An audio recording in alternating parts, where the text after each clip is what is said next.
To our channel columns collection. آج کی اس video میں ہم حامد میر صاحب کا جو کالم آپ کے سامنے پیش کریں گے اس کا عنوان ہے نئے آرمی چیف سے واحد توقع۔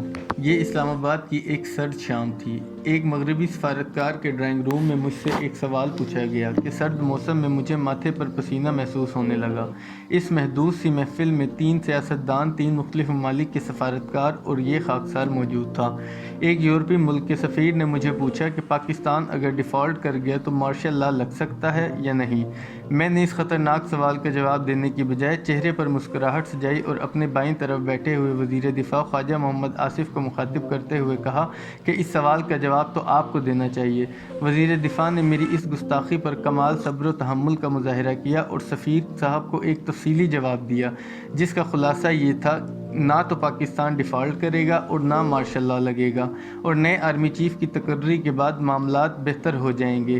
وزیر دفاع سے بار بار پوچھا جا رہا تھا کہ اگلا آرمی چیف کون ہوگا، اور وہ بار بار ایک ہی جواب دے رہے تھے کہ بس چند دنوں میں فیصلہ ہو جائے گا۔ ایک گھاگ سفارتکار مجھے کھینچ کر کونے میں لے گیا اور پوچھا کہ کیا آپ اپنے وزیر دفاع کے اس دعوے پر یقین کرنے کے لیے تیار ہیں کہ پاکستان ڈیفالٹ نہیں کرے گا؟ میں نے اسے بتایا کہ وزیر دفاع وہی کہہ رہا ہے جو وزیر خزانہ اسحاق ڈار بھی کہہ چکے ہیں۔ میں نے جان چھڑانے کے لیے کہا کہ میں ماہر معاشیات نہیں ہوں۔ سفارتکار نے بڑی سنجیدگی سے کہا کہ کچھ دن قبل آپ کی موجودگی میں ایک اہم شخصیت نے مارشل لا کی باتیں کیوں کیں؟ میں نے جواب میں کہا کہ پاکستان کی تاریخ میں 4 اعلانیہ مارشل لا لگ چکے ہیں، لہٰذا جب مارشل لا نہیں ہوتا تو ہم غیر اعلانیہ مارشل لا کو کوستے رہتے ہیں۔ یہ ایک تاریخی حقیقت ہے اور ہم اس خطرے کو ٹالنے کے لیے ہر وقت اس کی مذمت کرتے رہتے ہیں۔ سفارتکار میری جان چھوڑنے کو تیار نہ تھا۔ اس نے اپنی اینک اتاری، شیشہ صاف کیا اور پوچھا کہ اگر آپ سیاست میں فوج کے کردار کے خلاف ہیں تو آپ کی تمام سیاسی اشرافیہ اور میڈیا کا سب سے اہم ترین مسئلہ اگلے آرمی چیف کی تقرری کیوں ہے؟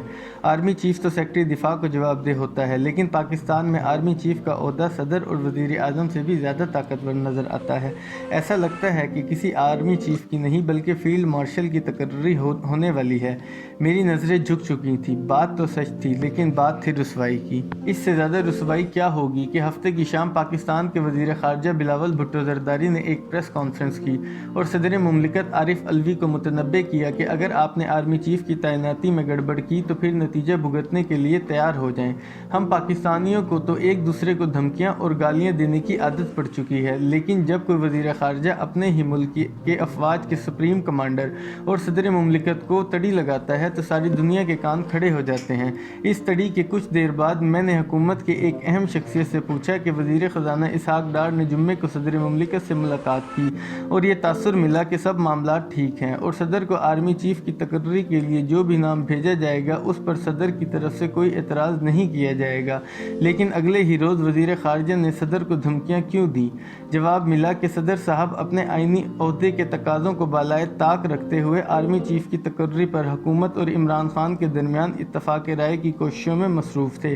اس دوران وزیر اعلیٰ پنجاب چودھری پرویز الہی نے بھی عمران خان کو مشورہ دیا کہ نیا آرمی چیف مقرر کرنے کی بجائے جنرل قمر جاوید باجوہ کو کچھ عرصے کے لیے توسیع دلوانے کی کوششیں کی جائیں اور مارچ یا اپریل 2023 میں نئے انتخابات کے بعد نئی حکومت نئے آرمی چیف کا تقرر کرے۔ یہ جان کر حیرت ہوئی کہ مسلم لیگ نون کے ایک سینئر رہنما نے بھی پچھلے دنوں لندن اور راولپنڈی کے بہت چکر لگائے اور وہ بھی جنرل قمر جاوید باجوہ کو توسیع دلوانے کے لیے سرگرم تھے۔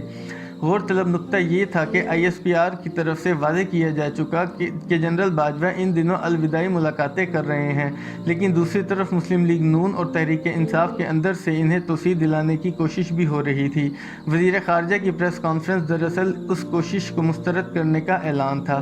وزیر خارجہ کی پریس کانفرنس کے ساتھ ہی عمران خان کا یہ اعلان سامنے آ گیا کہ وہ 26 نومبر کو راولپنڈی میں خطاب کریں گے اور آئندہ کا لائحہ عمل دیں گے۔ عمران خان کی طرف سے 26 نومبر کی تاریخ کا اعلان صاف بتا رہا ہے کہ ان کی سیاست کا محور بھی مرضی کے آرمی چیف کی تقرری یا نئے آرمی چیف پر دباؤ ڈالنا ہے۔ عمران خان اس غلط فہمی سے نکل آئیں کہ وہ پاکستان کے سب سے پاپولر لیڈر ہیں۔ نیا آرمی چیف ان سے ڈکٹیشن لینے پر مجبور ہو جائے گا۔ انہوں نے جس اینٹی امریکہ اور اینٹی اسٹیبلشمنٹ بیانیے پر پچھلے کچھ ضمنی انتخابات میں کامیابی حاصل کی، اس بیانیے کا جنازہ انہوں نے خود نکال دیا۔ تو فائنینشل ٹائمز سے انٹرویو میں انہوں نے امریکہ کے ساتھ اچھے تعلقات کی خواہش کا اظہار کر کے اپنے کئی مداحوں کو مایوس کیا اور پھر 19 نومبر کے خطاب میں کہا کہ اگر اسٹیبلشمنٹ نے ان کے خلاف سازش نہیں بھی کی تو 2 خاندانوں کو دوبارہ اقتدار میں آنے سے کیوں نہیں روکا۔ دوسرے الفاظ میں عمران خان کی فوج سے لڑائی کی وجہ صرف یہ ہے کہ اس نے تحریک عدم اعتماد کو ناکام کیوں نہیں بنایا، جنہیں میر جعفر کہا، جن پر غداری کا الزام لگایا اور لفظ نیوٹرل کو گالی بنایا۔ اب ان سے دوبارہ محبت کی پینگیں ڈالنے کی کوشش عمران خان کی سیاسی کچھ فہمی کے سوا کچھ نہیں۔ اگر وہ اتنے ہی پاپولر تھے تو قبل از وقت انتخابات کیوں نہ کرا سکے، نہ فوری الیکشن کرا سکے، نہ اپنی مرضی کا آرمی چیف لگوا سکے، نہ چیف الیکشن کمشنر سے استعفیٰ لے سکے، اور نہ اپنے آپ پر قاتلانہ حملے میں مرضی کی FIR درج کرا سکے۔ آخر میں توشہ خانہ کے اسکینڈل کے گرداب سے نکلنے کے لیے ہاتھ پاؤں مار رہے ہیں۔ حکومت کی حالت بھی کچھ مختلف نہیں۔ حکومت بھی اپنے تمام مسائل کا حل نئے آرمی چیف کی تقرری میں دیکھ رہی ہے، حالانکہ آرمی چیف کے پاس کوئی اعلیٰ دین کا چراغ نہیں ہے جس کے ذریعے وہ حکومت کی مشکلات کا حل نکالیں گے۔ آرمی چیف کی ترجیح ریاست کا مفاد ہونی چاہیے، حکومت کا مفاد نہیں۔ ریاست کا مفاد آئین کی بالادستی میں ہے۔ نیا آرمی چیف اپنے قول و فعل سے یہ ثابت کر دے کہ وہ پاکستان کے آئین کے تابع ہے اور آئین سے زیادہ طاقتور نہیں، تو پاکستان کے آدھے مسائل حل ہو جائیں گے۔